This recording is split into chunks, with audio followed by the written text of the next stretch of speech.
යම්කිසි කාලයකට කලින් ඔබගේ දතකට පහරක් වැදිලා තිබෙනවා නම් හදිසි අනතුරකදී ක්‍රීඩා කිරීමකදී එහෙම නැත්නම් රණ්ඩු සරුවල් වීමේදී මෙවැනි අවස්ථාවක ඔබගේ දතකට පහරක් වැදිලා තිබෙනවා නම් විශේෂයෙන්ම ඉදිරිපස දතකට ඒ දත ඒ වෙලාවේ ඔබට ගාණක් නැති වෙන්න පුළුවන්.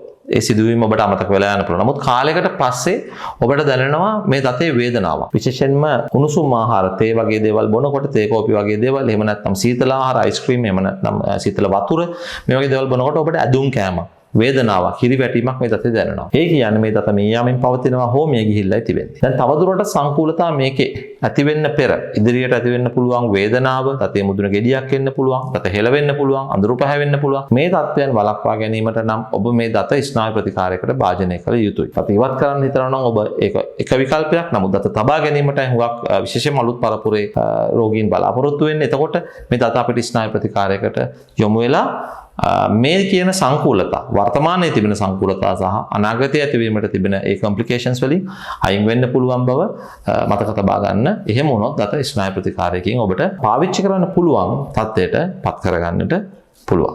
දන්ත ශල්‍ය වෛද්‍ය විද්‍යාව පිළිබඳව, මුඛ සෞඛ්‍ය පිළිබඳව දැනුම ඔබට තවදුරටත් ලබා ගැනීමට අවශ්‍ය නම් මෙහි ඩිස්ක්‍රිප්ෂන් එකේ තිබෙන ලින්ක් එක හරහා අපගේ WhatsApp සමූහයට එකතු වන්නට පුළුවන්.